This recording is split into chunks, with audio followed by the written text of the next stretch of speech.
Welcome to the OtherWorldsGG Community Cast. This is episode number 43, and I am Table for Two, and I am joined today by Mellified. What's going on, man? Hello. Not much. It's cold and rainy actually here in Texas today, so not going outside to do anything. Not that I go outside generally to do things. More interested in staying inside and playing video games, man. How it is. Why go outside when you could stay inside and play video games? That's right. Yeah, we had a really good news show that we recorded, and we're here today to bring you a little topic show and do a little update on, you know, what it is that we're playing and what we got going on. And the funny thing about it is a while back we recorded a few episodes, and then one didn't make it out alive, and that was episode, I'm pretty sure it was episode 19. The fabled episode 19. The fabled episode number 19. So number 19 was made at one point in time, but we never got a chance to properly edit it and upload it before I had the hard drive crash that I had. So, Table, are you saying that it is not the rumor is that Alien Pickle threatened the president is not true, and that's not why we had to delete it? Is that what that's the correct. story? That's correct. That rumor is not true. But what is true is as a technologist and someone who understands the importance of backups, I reluctantly was dumb enough to think, well, I'm smart, so it's never going to happen to me. Apparently was the logic I was running with. Thankfully today, everything that I do is backed up now. Like, anything I download gets backed up. Anything that I save to my desktop gets, but like everything on my damn computer is now in the cloud backed up. So, I don't have to worry about losing my hard drive ever again. But, today this is episode 43, not episode 19. And by saying that is we're gonna talk about what we talked about in episode number 19, which is some of our gaming setups, some of the stuff that we do that we enjoy to help us play our video games, especially our massive backlog of games. Some of our retro stuff with emulation, how we accomplish those things. One of the things that Mellified and I were doing actually in between recording the last show and this show is he was helping me with my Playnite application, which Playnite is a front-end application. It's being developed, I think, through like Patreon, if I'm not mistaken. Mm-hmm. Yeah, and well, it's open source. It's open source. So he does the guy or team or whoever it is, or the main developer person is developing this with the help of Patreon supports, and but they also like the latest versions the Patrons get, but the open source stuff is all, you know, for the most part free. And to be fair, a lot of the things Playnite does is through plugins, which other people develop, and that's kind of how they contribute. And he's been definitely meshing well with updating Playnite to a point where you can do all the plugin stuff through Playnite. You don't have to download a third-party thing, drop it in a folder, this or that. There's stuff that you can do that with, like special banners and stuff like that, but for the most part, you can do everything through the application now. And the great thing is he's got, I say he, I don't really know. It is Joseph Nemec is the main developer's name, so yeah, it's safe to say him, I guess. So we'll assume his pronouns. So the developer, I'll refer to him from now on as the developer, has done a lot of really great work for doing emulation support. And what's really cool about the emulation support is it knows the emulators. So in other words, if you want to add in some ROMs that you have, say for Super Nintendo, you tell it what emulator you're using. Like in my case, like SNES, ZSNES or SNES 9X. I think I use the 9X one myself. And you tell it, and because it knows the multiple variations of these things, and you tell it to scan for certain ROM types with that emulator, and it'll immediately import them. It'll go out to the video game databases out there and pull in the artwork for you, any metadata information like when it was made, the synopsis of the game, for example. So it's like, you have a copy of it there. And of course, we're not trying to endorse anything illegal. We're just saying for those who are doing emulation properly, it can do those things. And it'll pull in all of your computer stuff too. So like it'll pull in all of your GOG stuff, your Steam stuff, your Epic stores, your Ubisofts, any of your launchers on the PC. You can pull in things that are not in launchers either, but it does have plugins to help just pull in your entire library on a click of a button, so that way you don't have to individually go and add a game. But you can individually add third-party games. So like, for example, I have the Elder Scrolls Online through the Elder Scrolls website. I didn't get it on Steam. So like when I install it, I have to manually tell it to go and grab that and where it's installed at. So it's a really slick application. So before we started recording, Melified was showing me how there's some really cool plugins you can get to like add in like the video support and some of the logo support and stuff like that. There's all kinds of these third-party plugins that just make using Play Night an absolute dream. And I highly recommend checking it out. And you guys can definitely find more over on our Discord, but we definitely have some conversations about it over here on our Discord. But that's just one of a few different ways in which both Melified and I like to play games. Of course, he's got more stuff going on with his. He's probably got way more games integrated with his than I do. But the other nice thing about it too is it's almost like a game tracker.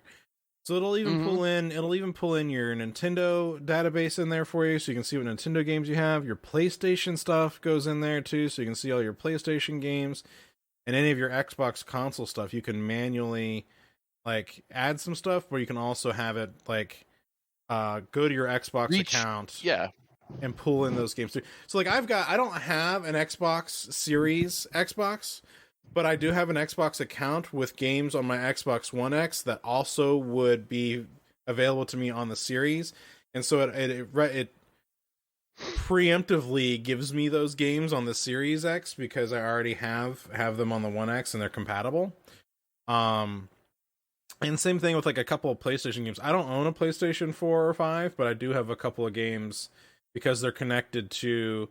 And if I just was to link my account, I would have them on the PlayStation if I had a PlayStation. So it does the legwork for you a little bit, which is nice.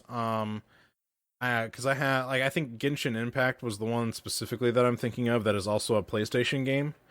And it has it on there for me. So yeah, no, Melified's just not realizing that I do not have a PlayStation 4.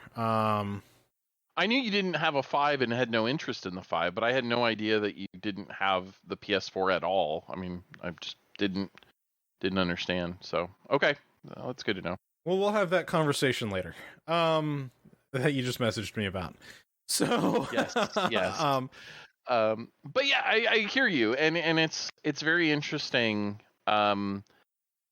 The part of Play Night that I really appreciate, and GOG Galaxy does a lot of this too, to be fair, although I don't like the way they do it. But. So here's something interesting about GOG is they do have plugin support too, just like Play Night does, but I don't think theirs gets updated nearly as much, or the developers that are doing the plugins aren't really care as much, because I've had my Bethesda one not functioning for like a while in there.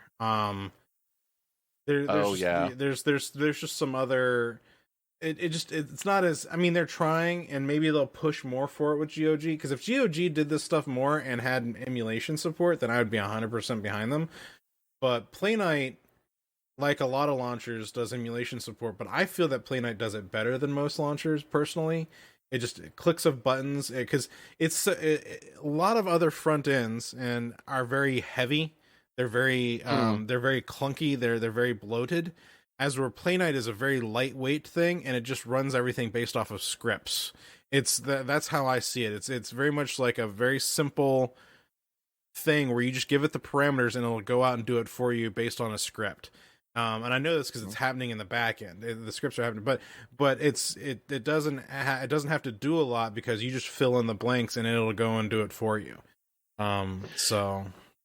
Yeah, and I think the thing that I appreciate specifically about the way Play Night does it, the plugins are updated regularly for all these stores, and you basically log in through browser integrated into PlayNight. And what that gets you is it stores the cookie for that website, whether it's the PlayStation website, Microsoft website, whatever, in PlayNight. And so when PlayNight goes out to check all your games and do an inventory, it's just reusing that browser in the background. And like I say, GOG does the same thing, but for whatever reason, I have also found GOG plugins to be much less reliable. To be fair, GOG tries to do extra things like friend list support that PlayNight does not do. PlayNight just uses your Steam's friend list. Yeah, it does. Yeah, it integrates with the Steam playlist or friends list, but that's all it does. GOG tries to integrate with PlayStation friends list and Xbox friends list and all these other ones and put them in one giant thing. And I think that's part of the problem that GOG has, is maybe being a little too ambitious. They have this matrix I've seen on the GitHub site for all the plugins that shows, oh, this plugin can do these features but not those features, that type of thing. So it's where PlayNight kind of just, they all seem to do everything with one or two exceptions. So they're just trying to do less. But yeah, for sure. But yeah, at any rate, I think that PlayNight's reliance on plugins was its challenge in previous versions, but the current version, because they've got the sort of store almost integrated in that tells you these are the plugins that are available, you just click to download and install it, and it's all right there, and it auto updates them. Well, you shouldn't say auto update, it prompts you to update them when they get updates, things like that. It's very, very convenient. But you still have all those power user features, like we were playing with adding video support, which is so cool to me. Like having a little video playing of the game is really, really neat. But I can understand why maybe some people don't want that. So you have that flexibility with PlayNight, though, which I appreciate. 100%. Yeah, and so the fun nature of this too is again with the emulators in there, it's nice to have all of my gaming in one place. The other nice thing that recently just happened was there's some plugins for people who have Microsoft's Game Pass. So if you have Game Pass support, that web browser feature, it just launches that web browser for you, and you can just start playing all the Game Pass stuff. I absolutely love it. The xCloud stuff. Right, sorry, the xCloud stuff. Yeah. But still, the fact that that's there and all in one place, that it'll launch the browser for me and I'm streaming from the cloud all on my PC is just super nice. I was shocked. I literally shocked at how easy it was. Like I never bothered to set it up, and I finally was like, I should try this. All I did was point it to Edge on my computer, and then it would just launch. I could double click to launch any xCloud game, and it would take me right to it. I mean, you have to wait a couple seconds for xCloud to load up the game, but it's very, very easy, which is fantastic. The emulator support is surprisingly easy. It also got overhauled recently. I think it could probably be streamlined just a little bit, where it has the concept of like a default configuration for any particular emulator, but it doesn't select the default by default, which is a little bit unfortunate because the default 99 out of 100 times probably is perfect. It's exactly what you want. So they should probably just make it pick that for you. But not it's very nitpicky detail, admittedly.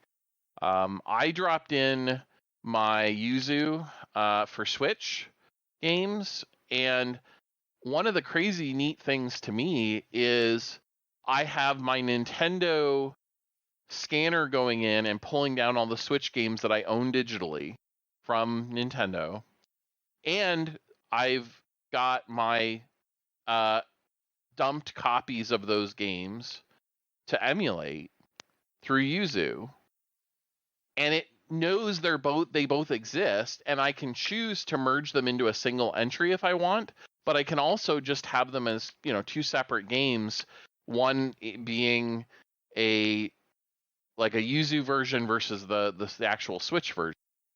And if I want with Yuzu, with the Yuzu integration, I can double click on that game, and again, launches right into Yuzu, launches that game, and knows all the command line parameters that it has to use to do that. It's all just sort of built in there for you. It's really, really slick. And I saw today they did an update and added a new emulator, support for a new emulator to Play Night. So like this stuff is being actively worked on and added. I'm actually really shocked too, because I do follow the emulation scene, and I really love following Modern Vintage Gamer on YouTube. And he's got some interesting stuff where because he's a developer himself. He actually helped work on the Quake 1 remaster that came out. He helped do that kind of stuff as well. And he's a huge proponent for emulation, and he was showing some stuff recently with like the PlayStation 3 emulation and like OG Xbox and even some Xbox 360 emulation, where this stuff is like really coming a long way in a shocking rapid pace. The unfortunate nature is the Switch emulation is like day one, a game comes out on the Switch and you can instantly play it on an emulator. That is an unfortunate nature, because I mean you in my mind, emulation is really a replacement for like a way where you really can't get around playing things today, or hard to find stuff is a good way for emulation. Of course, owning the copy of the game is the important factor there, but I can have a copy of GoldenEye 007 for the N64, but I might not actually own an N64, or at least a functioning one. So we in our last show we definitely talked about Phil Spencer was he's a big proponent for trying to figure out legal emulation. The Xbox for a long time was doing their backwards compatibility program, but recently they've put an end to it because they've reached the maximum amount that they can do, because licensing and all these holders of these licenses are getting in the way of trying to move forward on these things, which is it's a real shame. So Play Night's definitely like one of those tools that we use. I don't want to make this whole show to be a Play Night show, but it's got a lot of functionality. And if you definitely want to know more, if you want to know like how to set it up or help setting yours up, feel free to join us on our Discord and reach out to myself or Mellified, and we'll definitely get you squared away. But there's other avenues of our setups that we do too, because I'm a heavy PC user, right? And so I like to play a lot of games at my PC, and usually if I'm playing at my PC, I don't necessarily launch my games through Play Night, for example. I'll just launch them through their respective launcher on the PC and play them. But another thing that I do too is I like to play Xbox. I have an Xbox One X. I'll get a Series X when they become available. And I have the cash for them right now. I'm kind of saving my money for a Steam Deck. But my Xbox sits on my desk and is hooked up to my computer, and I play it by using the 1-to-1 pass-through with the Elgato HD 60S. And so while Xbox does have the built-in game stream function now with it, you can game stream across your home network. And you can actually game stream across the internet if you have a good internet connection now with it. Come to find out, they actually got that working too. Which my internet's kind of crappy. I have a very low upload speed where I live currently. I'm trying to work on getting that increased. But if you can do a direct, pass through, it's probably going to be better than the game stream. But it's nice to have the game stream as an option.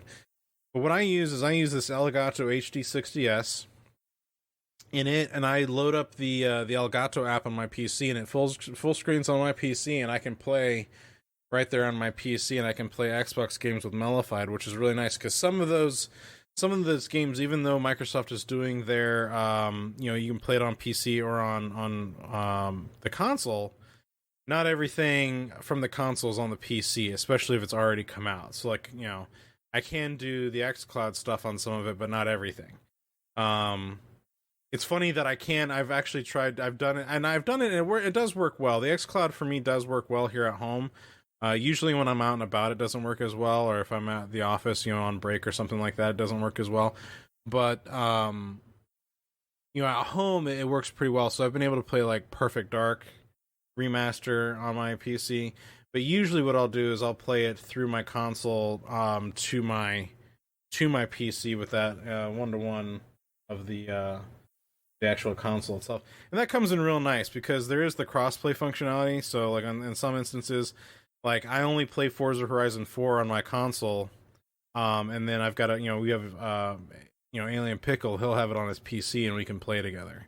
But I play Forza Horizon 5 on my PC, and I know Melify's probably got it on his console somewhere. I know we can probably crossplay with that. But it's nice that those functionalities are coming into play now, where you can get the best of both worlds. And so this is where I'll just do my one-time plug. If you guys haven't looked at Game Pass, it's a very great offering. It gives you a lot. Whether you have just the console or just the PC, you can get them individually. Or if you have both, or if you just want all the extra features, Game Pass Ultimate is an awesome deal. And I highly recommend checking it out. It's if you like playing games, it's probably the best thing in gaming on the market right now is just Game Pass. So check it out.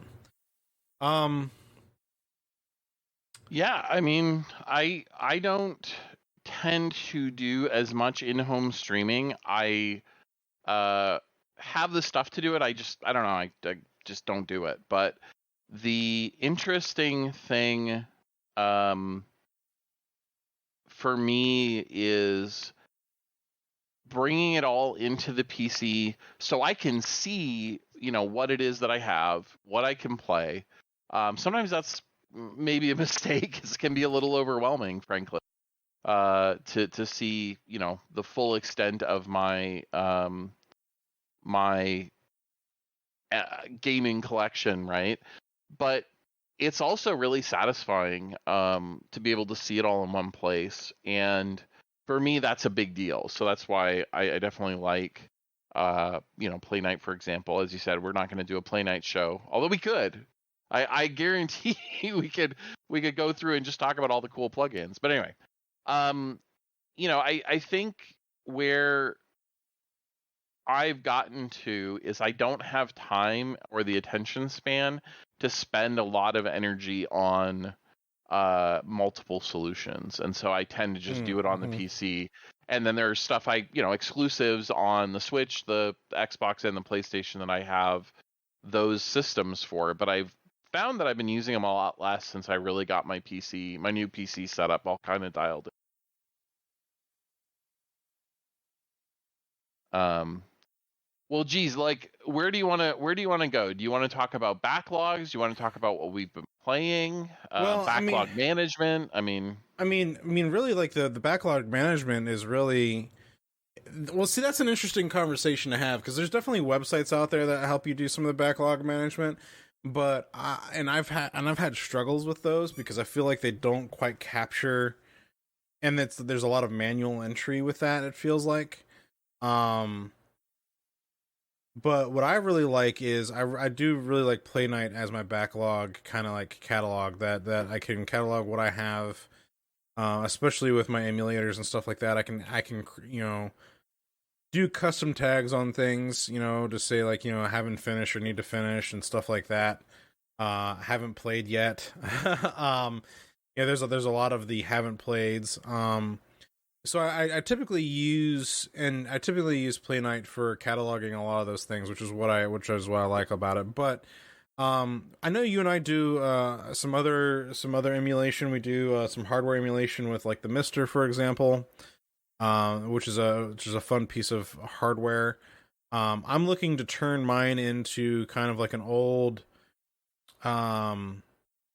like PC emulator, so doing like the Scum and all those the retro PC stuff. I'm looking to get an actual CRT monitor, keyboard and mouse for it, and so that way I can do some old school PC emulation with that. And it's a really good piece of hardware to do that with too. There's some really fun projects out there to do some of these older things where it's harder to get your hands on actual old tech that still functions well without spending a good dollar on it.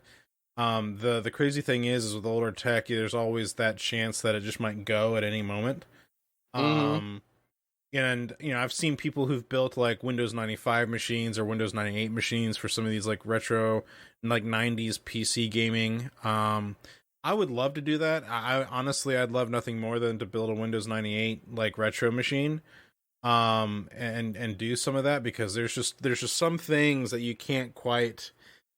Malified, this is no reflection on you or your character. You used to work for Blizzard before, Yep. all this other stuff. And so I'm sure you're aware that there were mods and all kinds of things for the original StarCraft, right? Like there was some really... Oh, absolutely. Yeah. So there used to be like a handful of mods back in the day that did some really interesting things to StarCraft that once I moved to like Windows 2000 and beyond, those things stopped working. Because of something to do with, I think, moving the... Because Microsoft switched to their... When they went, I think it was either when they went to 2000 or they went to XP, something fundamentally changed in their operating system that broke how some of these older games worked with mods. And so, like, there's just some of these older things that you might not be able to get functioning on modern systems anymore. That would require actual old hardware in order to do it, old operating systems. So that's one of the reasons why I kind of want to do that. Is just because there's a legacy of these things that, as OtherWorldsGG, we're into the concept of games preservation, and so. Yeah, for me, the Mr. FPGA that we've talked about a handful of times, and both you and I have, is a very good pre-3D option for DOS gaming. You can play almost every game up until about 1995 on it. It does not handle... It has no 3D graphics at all, the core for 486. And there are a few games that performance-wise are kind of miserable to play. The Mister's about equivalent to a 486 SX33. So, there are a few things that don't run real well. But it is surprisingly good. There's a great shareware, top shareware pack for DOS, that, being shareware, can be freely distributed. And that's been a really cool little thing that the Mister community is just starting to get into. It uses a custom DOS app to do its menuing. So you load into a disk image that has, 100 plus shareware games, and you get to go through a menu, pick the sound emulation you want to do, and, you're in the game playing it. It does keyboard or joystick to keyboard conversion as part of it as well. So, I think that's where things are kind of really neat, is to be part of that community and see it grow and have the opportunity to play a lot of that classic DOS stuff. That certainly is, big deal for me because that's what I grew up with. But there is this gap as the early 3D cards came into being until you get to Windows 2000 Vista era, I guess, where there's not a good way to play those games without having, like you said, a sort of dedicated Windows 98 machine with a Voodoo or a 3DFX, and being able to play games with that. So I share your enthusiasm for it. For me, I don't have any game that I'm so eager to play that it's driven me to go build one, right? Mm-hmm. But I feel like if I had even one game, definitely want to go back and play this again, I would be on it in a hot minute. The things that would do it for me is like System Shock. Well, but I can play the enhanced version, and that runs pretty well on modern PCs. And sure, yeah. So there's a few of the games like that just happens that they already are pretty well supported in newer machines. But I definitely know what you mean. There's a great sort of time period that we don't have a good solution for. Yeah, I would say like CHEXQUEST, but we also have a CHEXQUEST HD now, so I mean, we're in good. Yeah, good yeah. hands. They of all the games to bring back, right? Oh, that was so funny when that came out. I was like, wait, what? How? What? I was all over it when it came out, and they actually had sequels. I didn't know they had sequels until years later, but they actually had sequels to it. They had a 2 and a 3. So I am disappointed. If I'm not mistaken, I could be. I don't believe we ever got Sneak King, or the other 2 Burger King Xbox 360 games.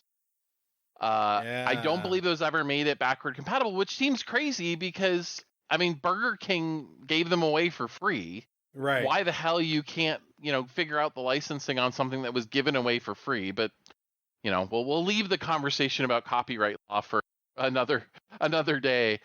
But yeah, I mean, like, there's those crazy, wacky, just goofy product games. Doritos did a couple on the Xbox as well in the arcade that were downloadable, but those you can play on the modern Xbox. So, interestingly enough. Yeah, I mean, for what it's worth, I mean, for the most part, the most popular stuff is probably going to definitely get some kind of a preservation.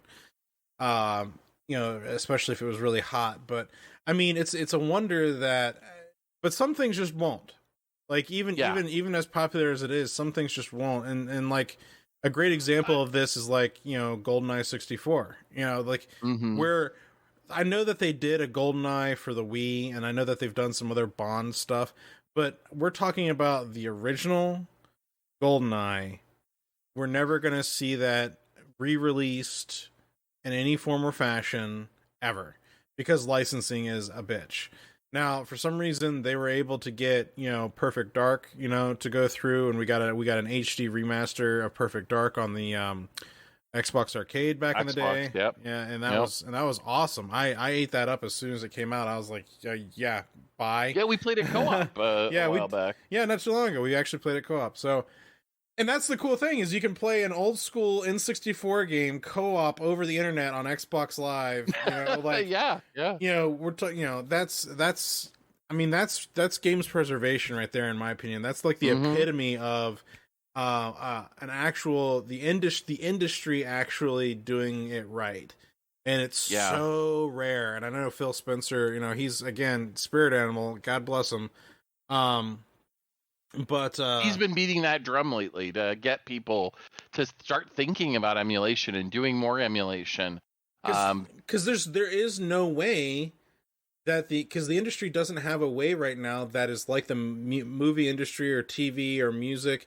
It's the only entertainment industry right now that is not actively working on preserving what's come before.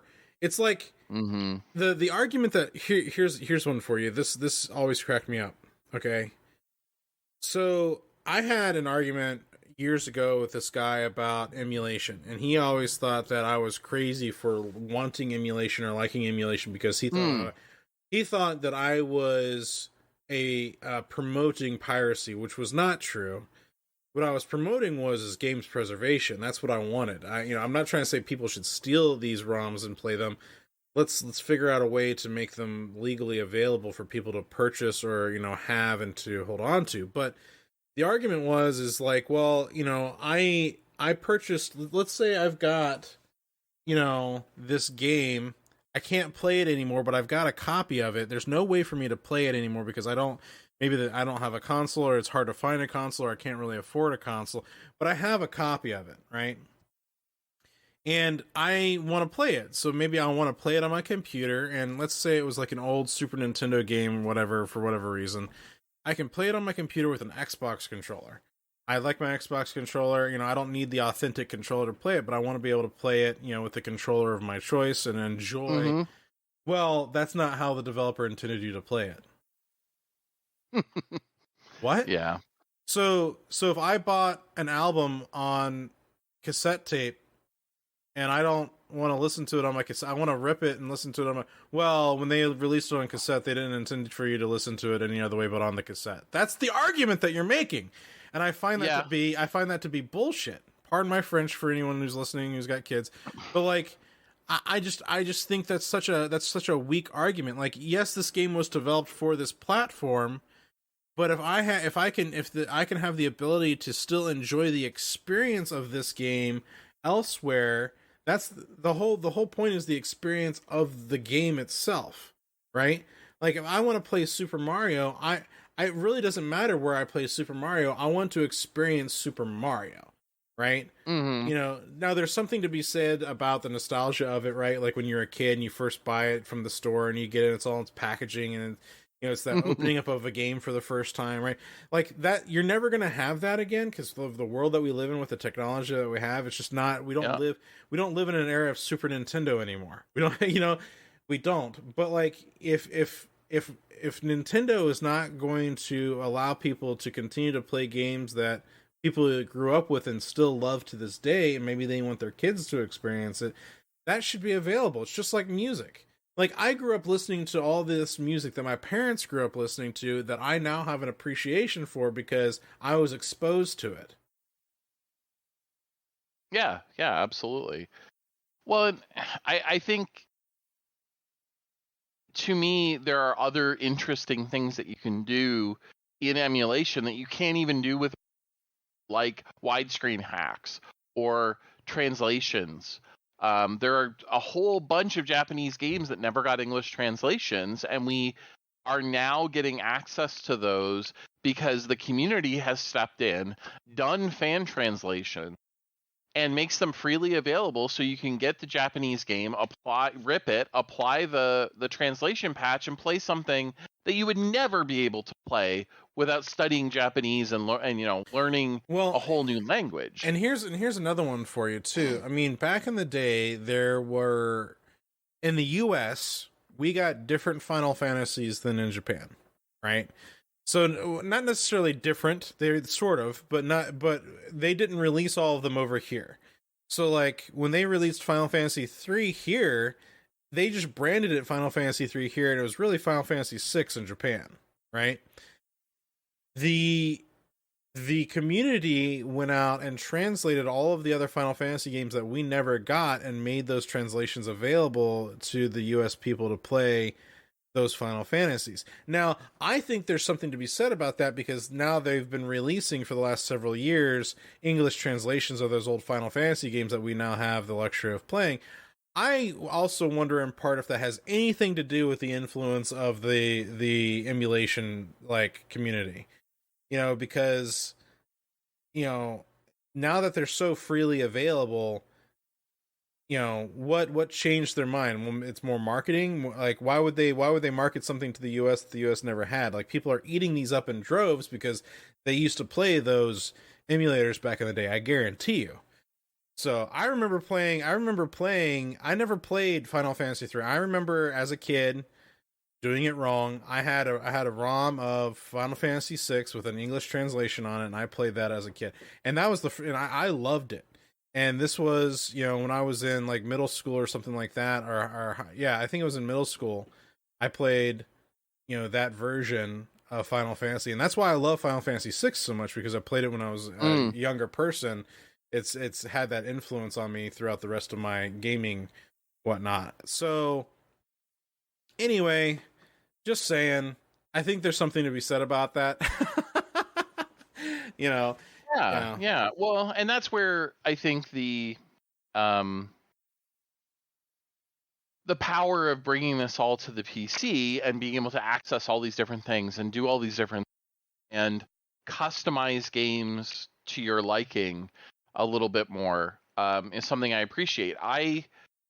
This is a little bit of a tangent perhaps, but one of the reasons that I like playing games on PC is certainly for mod support. Right? Although we have some sort of toes dipped in the water of doing mod support on consoles, still relatively rare, where there is a mod for almost every PC out there, right? There may not be a lot of mods, and they may not be super interesting, but even friggin' Watch Dogs 1 somebody went in and did a reshader and did a bunch of graphics upgrades and made it look better than Watch Dogs Legion. Now, unfortunately, the original Watch Dogs is not a great game, so you probably are going to want some gameplay mods to go along with those graphics. You're going to do more than just look at it and take screenshots. But the idea that you can take a game that a developer has made and have people, in some cases who are incredibly talented, go in and make the game even better, or make it into their own thing, or do something, you know, completely different with it, add features, whatever, is so powerful. And we've, you know, certainly touched on this before, but like, to me, that's something you can't get anywhere else. And while not as common, there are an amount of mods emulated, you know, games, especially things like Super Mario, where people have gone in. And one of the ones I saw somebody talking about recently, they had fans of the Super Mario games recreate levels from memory, and then you play through their version of a level, you know, World 1-1 from original Super Mario Brothers, but it's how they remember it, not necessarily what it actually was. And so it's this weird, like, sort of alternate, you know, funhouse mirror version of the game and all these levels that, you know, in, you know, in many cases very, very well. So like, that's something you just couldn't do with original hardware, at least not, you know, very easily. Well, and I think that's where Mario Maker come into play. I think that's another argument where people they saw what the modding community and what these homebrewers were doing with Mario games, and I guarantee you they realized that there was a market for like being able to make your own Mario levels and share them with people, and they were going to eat that kind of stuff up. I think too of like, you talk about modding and all those kinds of things just in general, like, you know, without mods, you know, KOTOR 2 probably wouldn't be as good. Mm-hmm. Because the modding community went back and restored and added in a whole bunch of content that the developers didn't either finish or left out or all this other stuff, and the modding community went in there and beefed it up, and now I have yet to finish it myself. I'm still one of those people who have not finished KOTOR 2, but you know, the community, there's a whole community pack out there for KOTOR. The other one that I always think about is the first person Vampire the Masquerade game that Activision published 15 years ago, and they published it horribly broken. And, you know, basically moved on because they were like, well, you know, it got out there, we tried, we're moving on, we're never going to patch it, we're never going to do anything. And the community stepped in and fixed the game. One of the developers actually contributed significant things to the community patch, but you can't play that game at this point without applying the community patch to it, because it just doesn't work. And so, you know, that's like a great example where the community, the gaming, you know, gamers came together to bring something back from the dead, essentially, or from you know, the graveyard of unusability.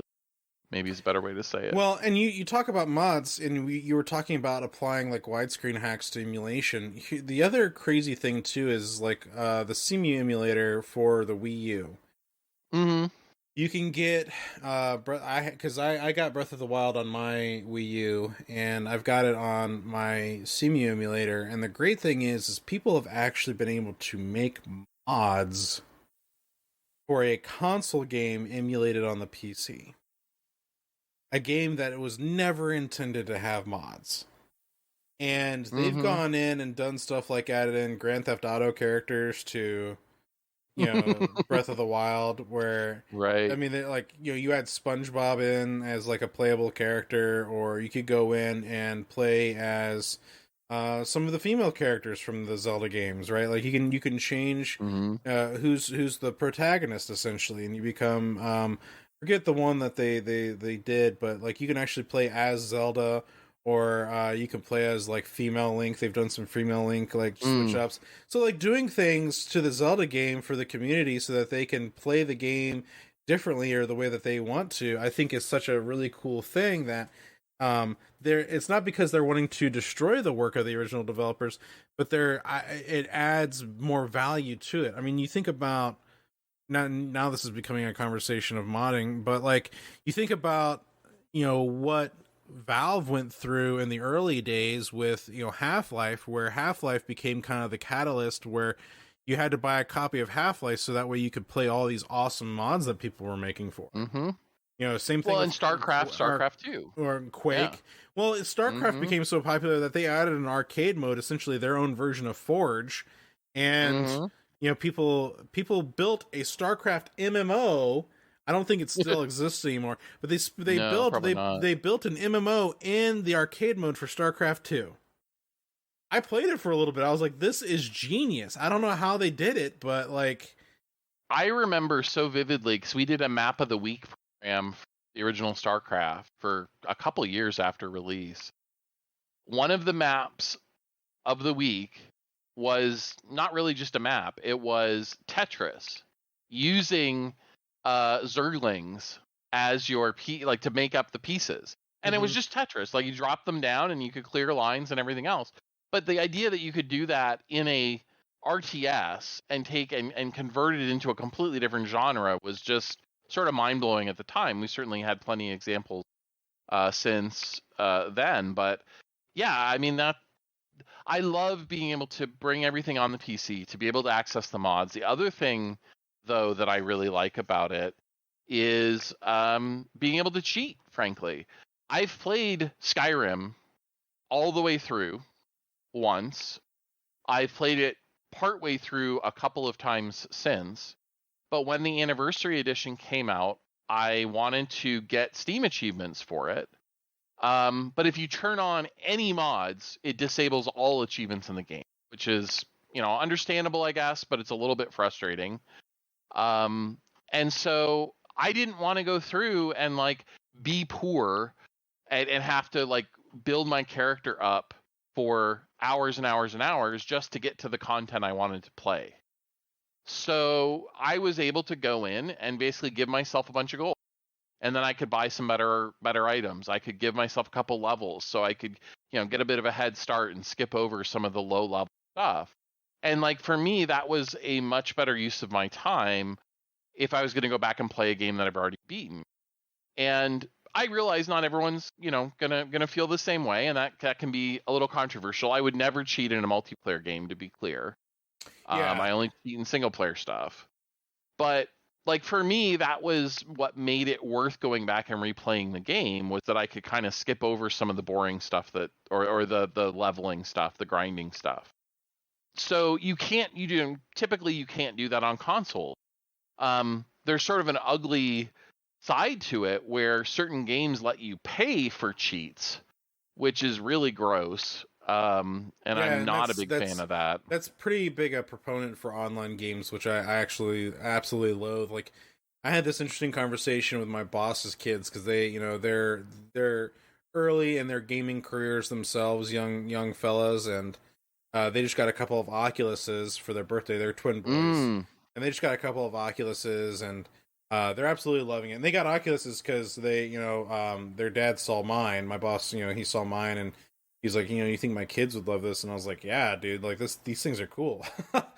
And, so his kids are eating it up. But we had an interesting conversation with their boys because they love playing Grand Theft Auto and they love using cheats. But their argument was we don't want to do it to ruin other people's stuff. We just do it so we can spawn in whatever car we want to drive around and be stupid with. Mm-hmm. And we just, but we also don't like, messing up anybody else's time. And I'm just like, yes, but because this exists, it inevitably is going to ruin someone else's experience, and that's why it's unfortunate, because it's just like, well, why don't you just do this in single player?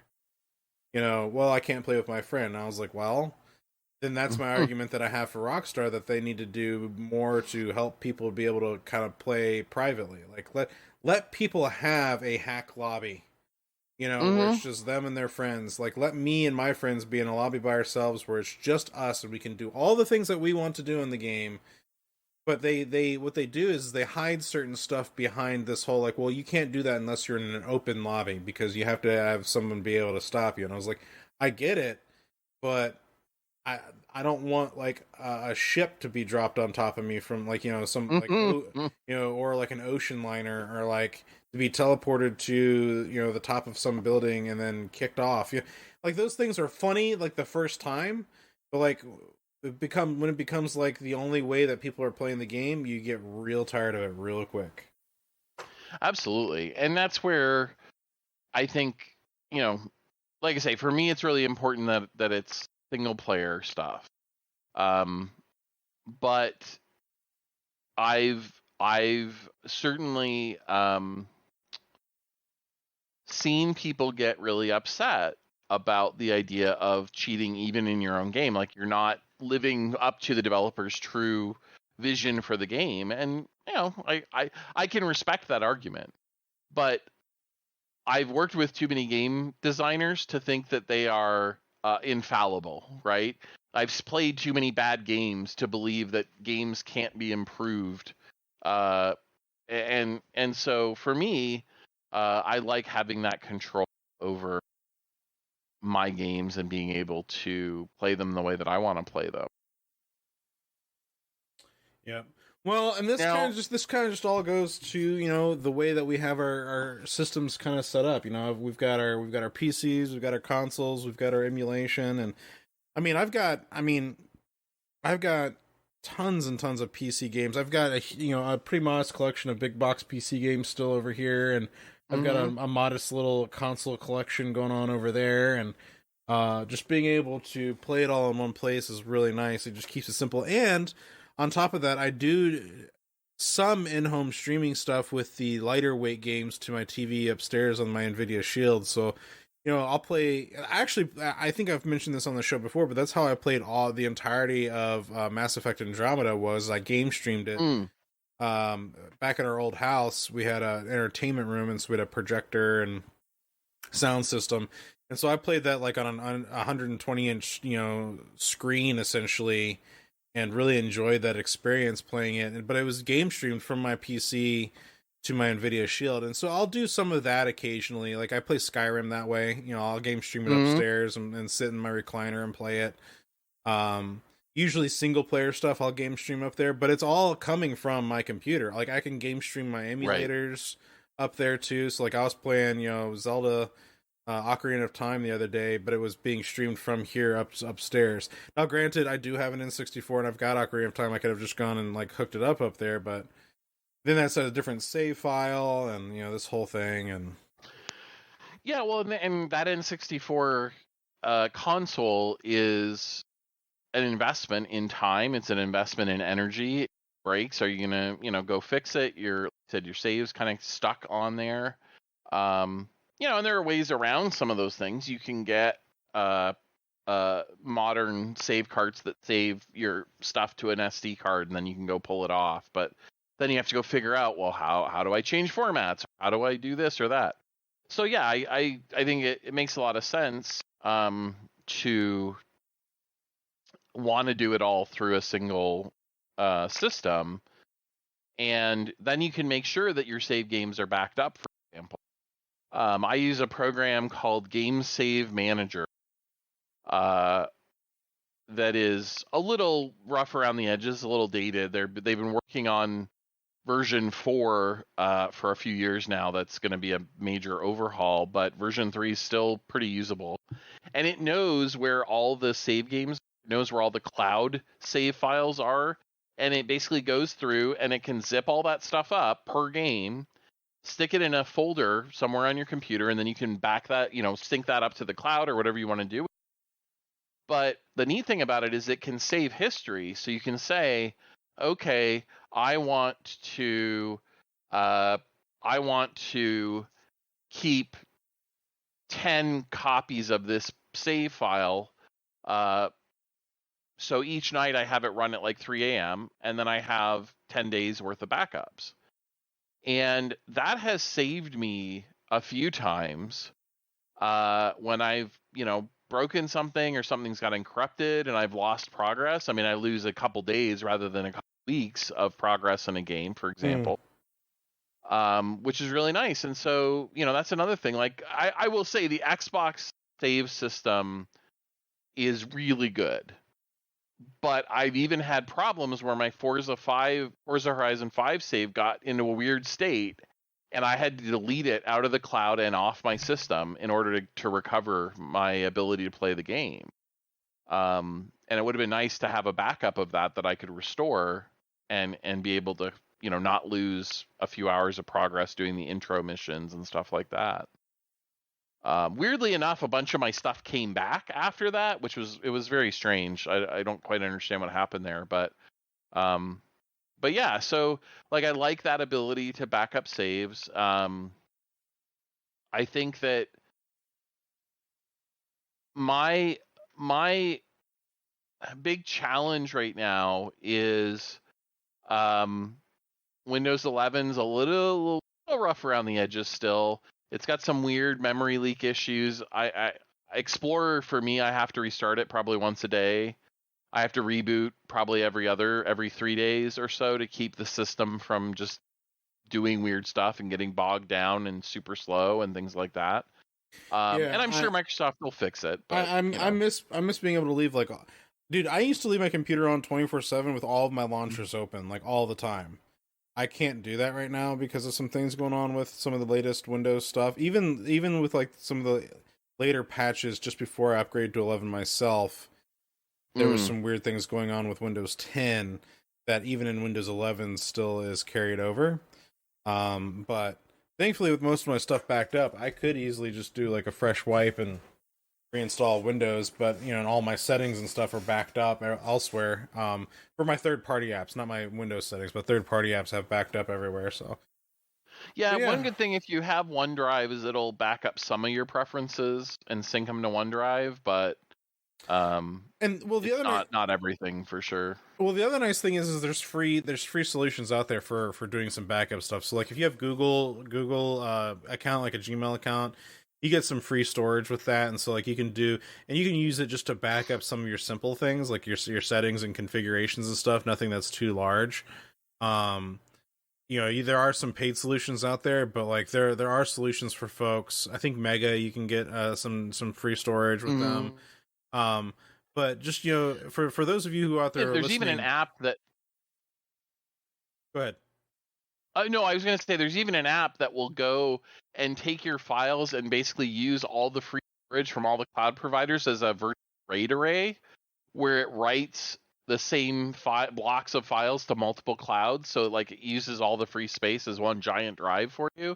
I forget the name of the program now. I'll have to look it up and I'll share it in our Discord. But there are these innovative solutions doing this stuff. There's no excuse for not being able to back up these days. Yeah, so I mean, if you guys are ever interested in this stuff, we have a Discord server where there's a few of us out here who are more than willing to help you all out. But I think we can start wrapping some things up here, unless you got anything else here, Malified. The only thing I was going to mention, I saw it just came out for Play Night, is a plugin that gives you a list of games in your library. And it is just a list that you can add games to and arbitrarily sort them.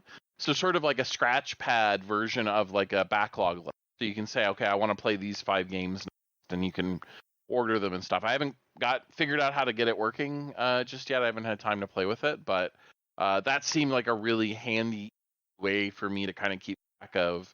I've got 3 or 4 games I'm playing through right now, and so I'm switching between them, and I'm very bad about forgetting. Oh wait, yeah, Shin Megami Tensei 5. I need to go back and play that on the Switch. Yeah, but stop playing this. You got to go finish that kind of thing. Yeah. Yes. So I'm interested to try that out. But however you do it, that's just a specific way to do it. But I do think like having that list is helpful as well. So you know sort of what you want to play and where it is and where you're at. For sure. There's a great meme about games should have a adult mode where when you sit down with a game, you can go into a brief tutorial that reminds you how the hell to play the game and what the controls are, because as an adult, there are times when you will go 2 weeks without being able to play, and then you get back to a game and you have no idea what's happening, who the characters are, what the controls are. Like almost like a TV show. It's just like when we last left our adventurer, some kind of here's what you were doing last time. Because that happened to me. I remember I was playing Fallout 3 and then I stopped playing. And I came back to it like a year and a half later, and I just was like, oh yeah, I need to go finish this. And like I loaded into my last save and I'm like, I'm in some weird building. There's a bunch of hostile like robots around. I was like, it becomes the Gandalf meme of I have no memory of this place, and it's just like what the hell was I doing here? So yeah, no, 100%. It'd be nice to have. This is what you were doing when you were last playing. Now go. So yeah. Oh no. Yeah, absolutely. So yeah, so that would be my one wish list, I guess, thing to see one day become standard. We've started getting more accessibility options in games, which is really fantastic, and I'm so excited by that. But this is like, you know, that next thing to start thinking about, right? We got colorblind options. You know, those were kind of the first thing we saw. Now we have a lot of accessibility choices. And now we need I'm a terrible gamer and I need a reminder of how the hell to play this game. Please help me. Yeah. Yeah, your they say, you know, your memories doesn't hold up as well the older you get, so. Yes, absolutely. Oh, one last thing. You know, we didn't talk about this on our news show, but I'm going to include it in here at the end of this one. Did you see that post I posted from Reddit about the Silver Foxes, or the Silver... It's the CS:GO team that is like a oh yeah. It's a team of seniors that play CS:GO. It's like they're all over the age of 50 or something like that, or they're all over the age of like 60 or whatever. But yeah, I was like, I don't know if they're called the Silver Foxes. They were called the Silver something. But anyway, I do want to mention that, because you talk about accessibility, but like, you know, being able to see people from all different ages and abilities being able to play games together, enjoy games, is a very cool thing. And when I saw that Reddit post, I got really excited, because I was like, you know what, this is really slick. Yeah, it's just above your thing here. They're called the Silver Snipers. That's what it is. Oh, nice. First professional senior CS:GO team in the world. And you know what, that was posted by DreamHack on Twitter. That's where it was that I saw that. I was like, that is awesome. The Silver Snipers, I'd like to meet them. So well, and the cool thing with that is you're taking a group of people who now they have something in common. They have some shared experience, right? And that gives them a bond. And they may not have ever found that, you know, if it weren't for games. So I think that's really cool. 100%. All right, well, that's going to conclude this episode, guys. We have a couple of game servers over on our Discord you guys can come check out, such as our Minecraft server. We also have an Unreal Tournament 2004 server. We've been playing a lot of the newer games like Halo Infinite and Battlefield 2042, and some other new stuff that's out there, dabbling in the Star Citizens. You know, just, we love to play games around here. We're a family-friendly oriented kind of place, so come on by, discord.otherworlds.gg. And this has been episode 43. We'll see you in the next one. Yeehaw.